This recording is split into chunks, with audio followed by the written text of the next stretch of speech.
Bien, continuemos con el punto 2 de la asignatura estabilidad 3, el método de las fuerzas o de la flexibilidad.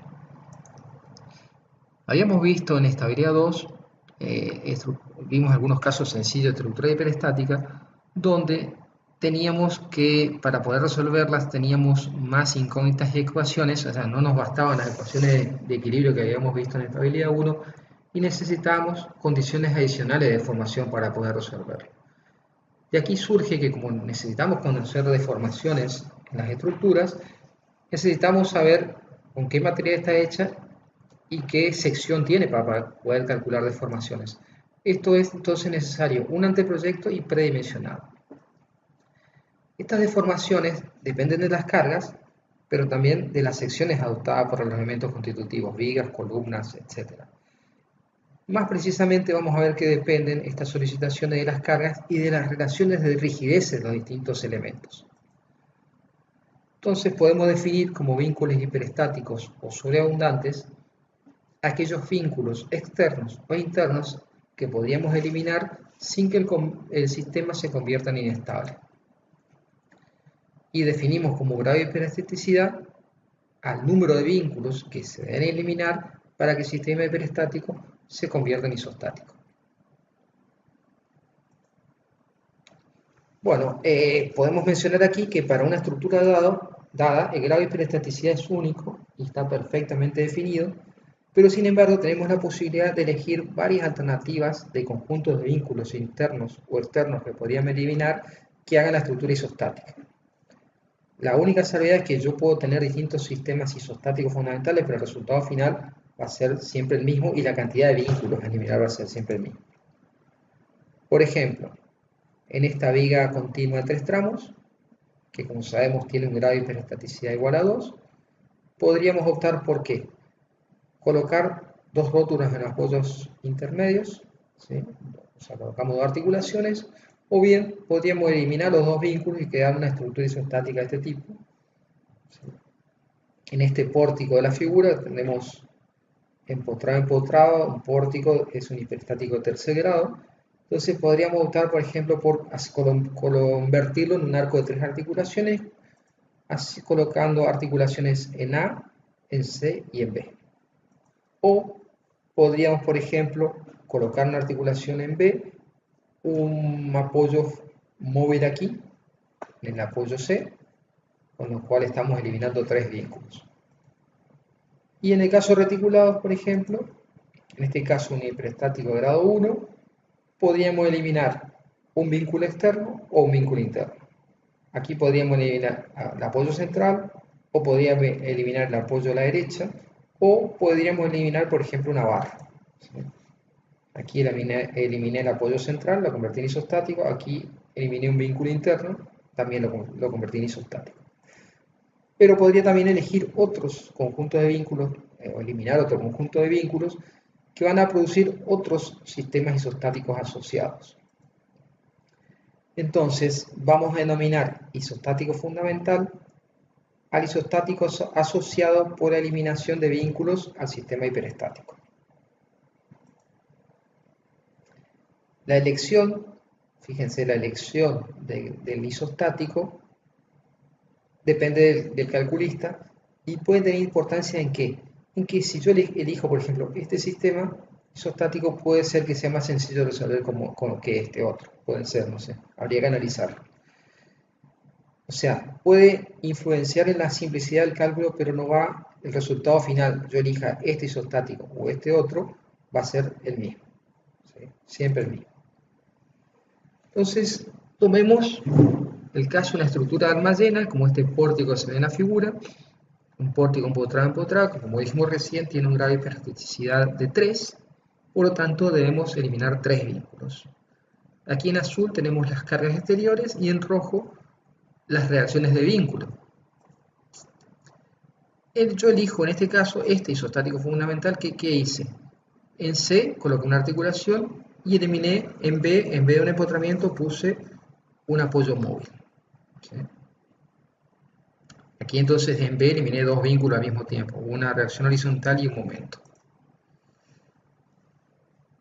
Bueno, estas cargas exteriores azules en P en el hiperestático producen en esta estructura hiperestática solicitaciones M, momento flector, esfuerzo de corte, esfuerzo normal, y producen deformaciones que queremos calcular.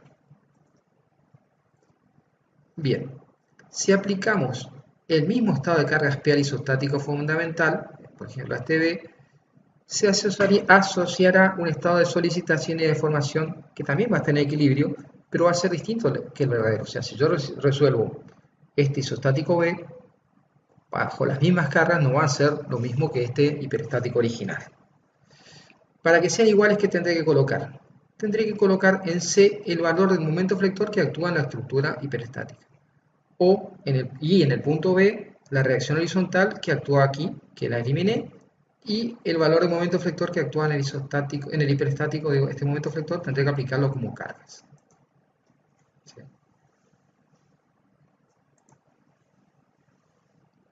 Cuando yo determine el verdadero valor de x1, el verdadero valor de x2, que era el momento aquí, el x3, que actúan en el hiperestático original, entonces estos dos sistemas van a ser completamente equivalentes.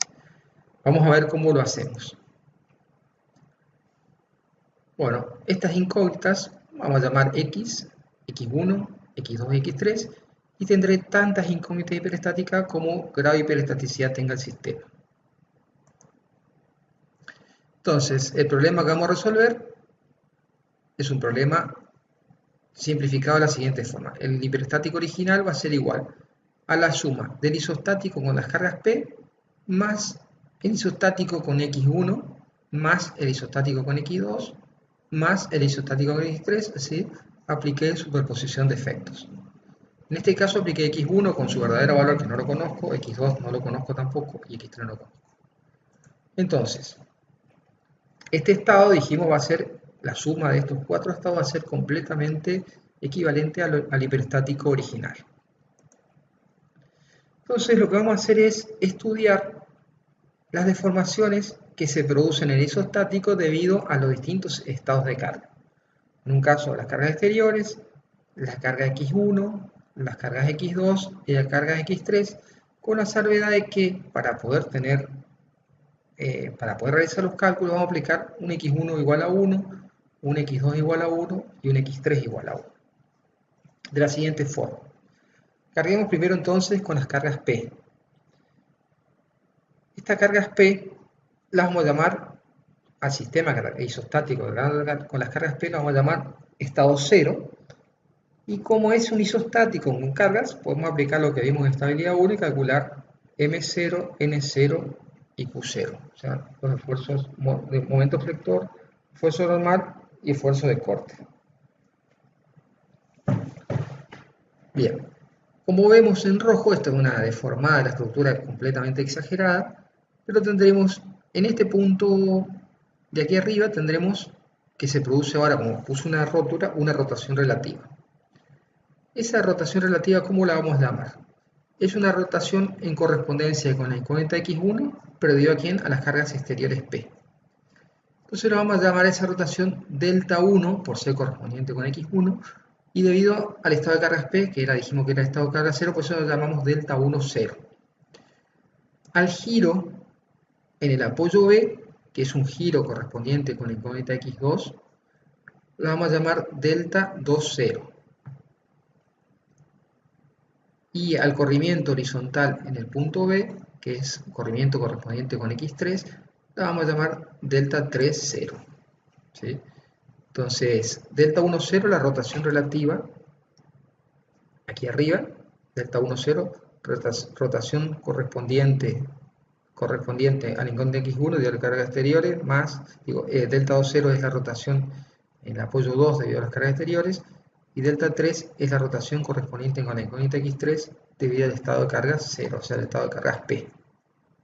Perdón, este es un desplazamiento horizontal. Como dije hoy, carguemos con un x1 igual a 1 porque no conocimos su valor y analicemos la deformación del pórtico. Se deforma el pórtico en distintos puntos, vemos la elástica marcada en línea de puntos, pero nos interesa únicamente tres rotaciones. Las rotaciones o deformaciones, perdón, correspondientes con las incógnitas hiperestáticas. Entonces, si cargamos con x igual a 1 igual a 1, podemos obtener, de acuerdo a lo que aprendimos en estabilidad 1, los diagramas de momento, esfuerzo normal y esfuerzo de corte, que les agregamos el subíndice 1 para indicar que son debidos a x1 igual a 1. Y tendremos la rotación relativa en este nudo, que es el corrimiento correspondiente con x1 igual a 1 debido a x1 igual a 1. Este sería el giro en B debido al estado de cargas 1, o sea, el corrimiento correspondiente con la incógnita x2 debido a un estado de cargas x1 igual a 1. Y este sería el corrimiento horizontal en B, pero debido a un x1 igual a 1. O sea, corrimiento correspondiente con la incógnita x3 debido a un x1 igual a 1. Luego calculemos o apliquemos un x2 igual a 1, resolvamos la estructura, este va a ser nuestro estado de cargas 2, si resolvemos la estructura, que es isostática, tendremos diagramas de momentos, de normales y de corte, le llamaremos M2, N2 y Q2, y las deformaciones que serán el corrimiento correspondiente con la incógnita x1 debido a una carga x2 igual a 1. El giro correspondiente con la incógnita x2 debido a un x2 igual a 1, delta 2, y el corrimiento correspondiente con la incógnita x3 debido a ¿quién? A un x2 igual a 1. Por último, apliquemos un x3 igual a 1, y aquí está mal, esto tiene que ser m3, n3 y q3, hallamos su diagrama de momento, calculamos la rotación aquí, rotación correspondiente con x1 igual a 1 de una x3 igual a 1, rotación en correspondencia correspondiente con x2 igual a 1 de una x3 igual a 1, y el desplazamiento horizontal aquí, que va a ser el corrimiento correspondiente con x3 igual a 1 debido a una x3 igual a 1. Fíjense que estos delta y j son corrimiento correspondiente con xy, que es la incógnita, debido a una carga unitaria xj igual a 1. Y reservamos el subíndice 0 para las cargas exteriores. Y estos son los coeficientes de flexibilidad que vimos en el capítulo anterior. Corrimiento en un punto debido a una carga unitaria aplicada en otro punto. Bueno, si aplicamos el principio de superposición, es decir, aplicamos las cargas P más los verdaderos valores de x1, x2 y x3, obtendremos las deformaciones totales. Por ejemplo, el giro relativo en 1 en la estructura hiperestática va a ser igual al corrimiento, acá ya se me fue la imagen del delta 1, 0, pero será el corrimiento correspondiente con la incógnita x1 debido al estado de carga 0 más el corrimiento correspondiente con la incógnita x1 que debido a una carga x1 igual a 1, que es la rotación aquí relativa, pero tengo que multiplicarlo por el verdadero valor x1, ¿sí? Más el corrimiento correspondiente en 1 de una carga unitaria en 2 por el verdadero valor x2 más el corrimiento correspondiente con la incógnita x1 debido a un x3 igual a 1 por el verdadero valor x3. ¿Y esto tiene que ser igual a quién? Tiene que ser igual a 0 porque en el hiperestático original ahí no había ni una articulación, entonces no puede haber rotación relativa si es continua la estructura ahí, ¿sí?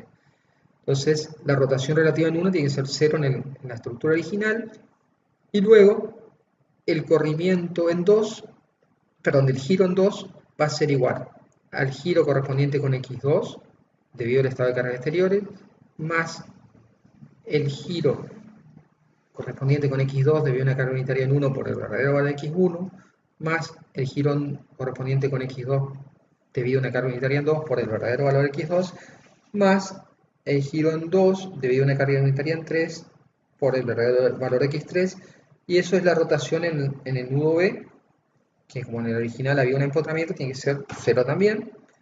Y por último, el delta 3, que será el corrimiento horizontal del apoyo B, que si sumamos todos los efectos tiene que ser 0, porque había un apoyo, ese nudo estaba impedido de desplazamiento para el hiperestático original. Bueno, de estos tres, este sistema es un sistema de ecuaciones, tres ecuaciones con tres incógnitas, donde son conocidos los términos delta 1, 0, delta 2, 0, delta 3, 0 y los delta y j que están aquí. Bien, Ahora vamos a ver cómo calculamos cada uno de los delta y j, pero ya cuando vimos el teorema castiliano hemos calculado los corrimientos delta y j, hemos aprendido a hacer. Bueno, este sistema de ecuaciones, basada en condiciones de formación con el mismo número de incógnitas xy que de ecuaciones. Entonces, si resolvemos el sistema de ecuaciones, obtenemos x1, x2 y x3, y luego podré calcular las solicitaciones finales como. Yo había calculado el diagrama de momentos para el estado de carga 0, también para un M1 igual a 1, para un M2 igual a 1 y para un M3 igual a 1. Como ahora tengo los verdaderos valores de x1, x2, x3, a los diagramas de momento M1 lo multiplico por x1, el valor que calculé recién. Al diagrama de momento M2, para M2 igual a 1 lo multiplico por el verdadero valor de x2 y lo mismo para el x3. Podría hacer lo mismo para los esfuerzos normales, para los esfuerzos de corte y para las reacciones. O, si ustedes prefieren, calcular las solicitaciones en los distintos nudos de la estructura y con las cargas exteriores hacer el ejercicio de despiece que hicimos en el trabajo práctico número 1, ¿sí? Y bueno, la forma que más les guste pueden resolver la forma que más les guste. Bueno, como les dije recién, el cálculo de los coeficientes de flexibilidad lo realizamos por la aplicación del principio de trabajos virtuales, donde si miramos esta expresión vemos que tenemos términos o desplazamientos debido a flexión, debido a fuerza normal y debido a corte. Nosotros en estructuras de alma llena vamos a despreciar las deformaciones por normal, vamos a despreciar las deformaciones por corte y vamos a considerar solo las deformaciones debido a momentos flectores. Bueno, esta hipótesis es equivalente a la hipótesis de rigidez axial considerando la rigidez E por omega y G omega de valores infinitos. Bueno, para el caso de estructuras reticuladas, tenemos una estructura reticular hiperestática en este caso grado 2, por ejemplo, para convertirlo en isostático podría eliminar un vínculo interno como la barra B y podría eliminar, por ejemplo, el apoyo en C y poner un X2 y X1 aquí. Entonces, aplicamos las incógnitas X1 y X2 y las cargas P como cargas en el isostático fundamental. Entonces, para las cargas P, cualquier barra I de la estructura tendrá un esfuerzo normal SI0, siendo I la barra y 0 la carga exterior. Si cargo ahora con X1 igual a 1, tendremos una solicitación que va a ser en esa misma barra I, SI1, para indicar que es la barra I y debido al estado de cargas 1. Y para X2 igual a 1, las solicitaciones vendrán SI2, o sea, en esa barra I tendrá un cierto valor SI2. Entonces nosotros lo que tenemos que hacer acá es el isostático fundamental, el reticulado isostático fundamental, cargarlo con las cargas P y resolver por el método nudo, por el método de Cremona, Ritter, el que querramos, resolvemos el isostático con estado de carga 0. Luego aplicamos un estado de cargas 1 igual a 1 y obtenemos las solicitaciones en el reticulado, aplicando también cualquiera de los métodos que vieron de estabilidad 1, y luego para x2 igual a 1 obtendremos los esfuerzos normales en todo el reticulado en el isostático con un x2 igual a 1. Entonces podremos calcular el delta jk igual a la sumatoria igual a 1 a n, o sea, I es el número de barras, dividido E por omega I, donde I es la sección de cada una de las barras y LI la longitud de cada barra, por las solicitaciones SIJ, SIK, ¿sí? Donde J varía de 1 a 2 y K varía, puede ser 0, 1 o 2. Entonces, los corrimientos correspondientes con X1 y X2 se deben anular. Esta es nuestra ecuación de deformación, donde decimos que el corrimiento entre los puntos A y B, o acá, si el corrimiento aquí tiene que ser nulo, el desplazamiento en el apoyo 2 tiene que ser nulo, ¿sí? Por eso que igualamos a 0.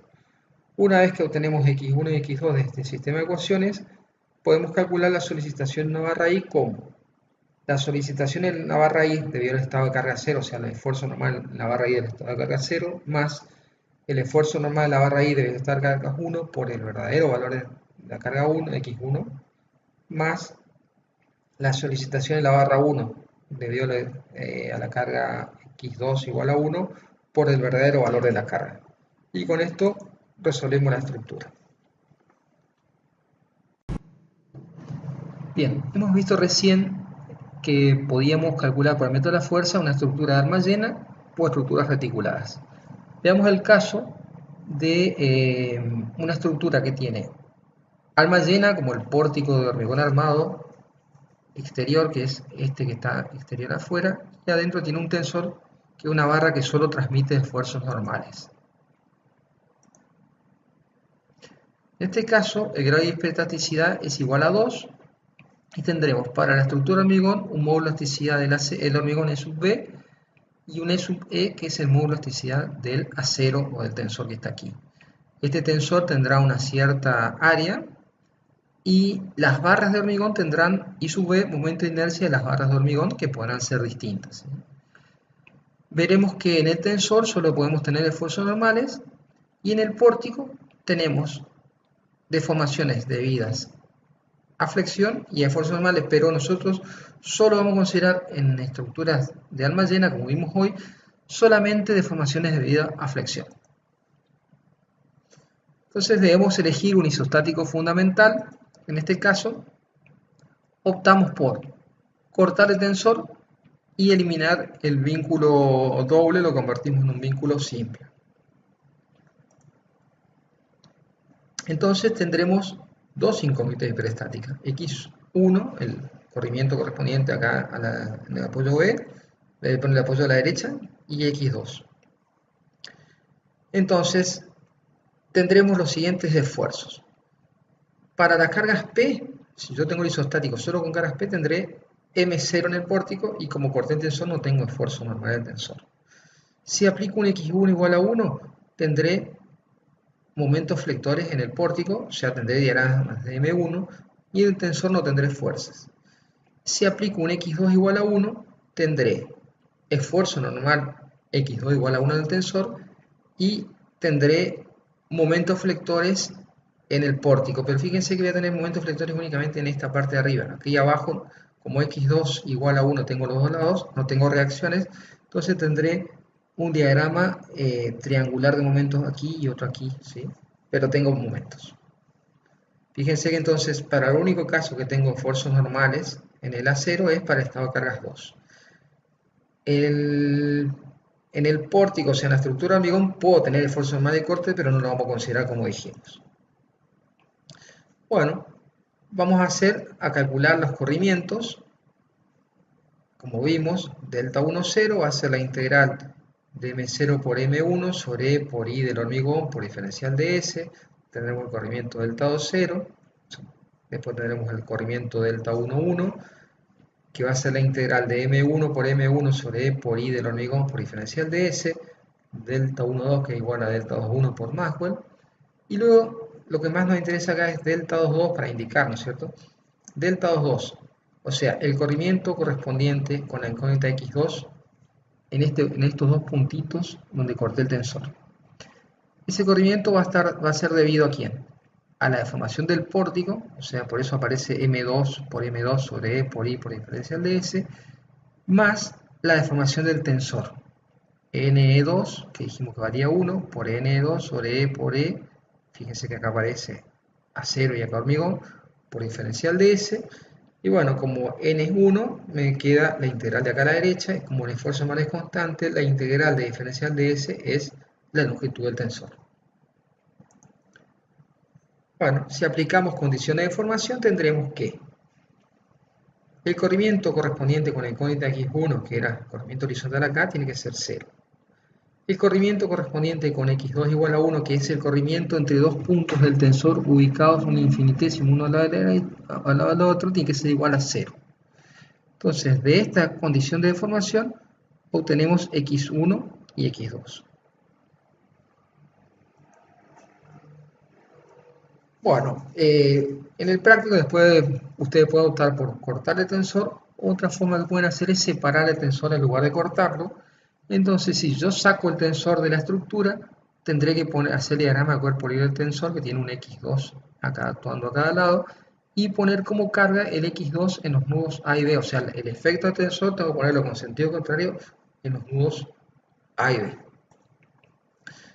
Entonces, como incógnita tendré la reacción horizontal X1 y X2, la acción del tensor sobre el pórtico, o su contraria, que es la aplicación del pórtico sobre el tensor. Los diagramas de momentos coincidirán con el caso anterior, o sea, tendré M0, M1 y M2 tal cual como antes. Y ahora calculo las deformaciones que van a ver ahora. ¿Por qué le llamo asterisco? Delta 1, 0 es exactamente igual que antes. Delta 2, 0 asterisco es la misma que habíamos calculado antes. Delta 1, 2 igual a delta 2, 1 tal cual. Delta 1, 1 también igual que antes. Y acá hay un pequeño cambio en el cálculo de delta 2 asterisco, que fíjense que aquí no interviene la deformación por esfuerzo normal. ¿Por qué? Porque en esta estructura isostática fundamental no tengo tensor. ¿Sí? Entonces, la ecuación de deformación va a ser el corrimiento en correspondencia con X1 tiene que ser nulo porque acá había un apoyo fijo. Pero fíjense la segunda ecuación de deformación. Como ahora yo saqué el tensor de la estructura, lo saqué de aquí, yo apliqué un X2 acá y un X2 acá, entonces ¿qué estoy calculando? Estoy calculando cuánto se corrió esto hacia la derecha y cuánto se corrió el punto B hacia la izquierda. Y como uno tiene sentido contrario del otro, estoy calculando el corrimiento relativo entre los puntos A y B. O sea, ya no es más igual a 0, sino es lo que es igual al corrimiento relativo entre estos dos puntos. Entonces, analicemos este delta 2 asterisco, que es igual a delta AB en el pórtico asterisco, y analicemos el corrimiento o el alargamiento del tensor. El alargamiento del tensor por Hooke va a ser epsilon e, acá está mal, es epsilon e por LE, epsilon es sigma de la 0 sobre L a 0 por LE, reemplazamos sigma por N sobre omega, y N dijimos que era igual, el esfuerzo normal del tensor es X2, entonces X2 por L sobre omega E sub B. Es positivo en este caso de la figura cuando para un X2 igual a 1 es positivo, se alarga el tensor. Bueno, para esta misma suposición de tracción del tensor, si analizo el pórtico, vemos que el signo delta AB es un corrimiento relativo con X2 negativo, pero al mismo valor que delta T. Entonces, delta AB tiene que ser igual a menos delta tensor, ¿sí? Porque los que se corren relativamente los puntos AB igual a lo que menos lo que se alarga el tensor, y por lo tanto me aparece el signo menos aquí, que si en la ecuación de deformación lo paso al primer término, me queda sumando este término que está acá.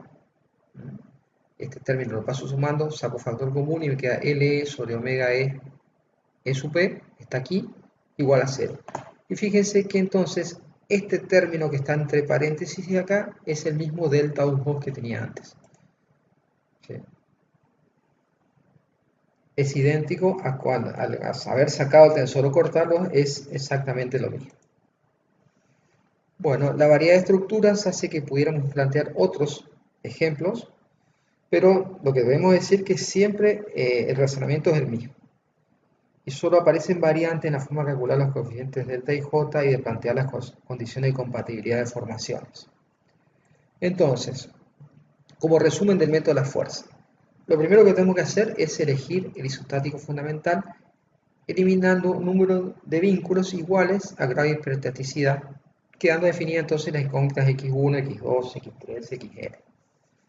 Segundo que tenemos que hacer es al isostático fundamental cargarlo con el diagrama de cargas exteriores, que va a ser nuestro estado cero, y ahí podemos calcular m, q y n de ese estado. Luego, al isostático lo cargamos con las x, y, que son nuestras incógnitas hiperestáticas, ¿sí? x1 igual a 1, x2 igual a 1, xn igual a 1. Tendré tantas n como grado de hiperestaticidad tenga el sistema. Por lo tanto, podré calcular los mi, ni, qi. Luego calculamos los coeficientes de carga, delta, que depende de las cargas exteriores, delta y 0, o sea, sería delta 1, 0, delta 2, 0, delta 3, 0, delta n, 0, aplicando el principio de trabajo virtuales. Luego, calcularé los coeficientes de influencia delta y j haciendo la integral entre mi y mj sobre por i diferencial de s, o sea, aplicando el principio de los trabajos virtuales, con la salvedad de que delta y j es igual a delta ji. Luego, planteo las condiciones de formación que dan un sistema de n ecuaciones con n incógnitas, que si los resuelvo obtengo las xy, que era lo que estaba buscando, x1, x2, x3, xn. Una vez que obtuve las xy1, x2, xn, obtengo los diagramas de solicitaciones por superposición de efectos. Eso es el resumen del método, pero el planteo matemático, ¿cómo sería? Defino un vector de incógnitas, o sea, cuando tengo las xn, son las incógnitas, x1 que llamamos x, un vector de las x, que tendrá 1 por n, siendo n la cantidad de incógnitas hiperestáticas.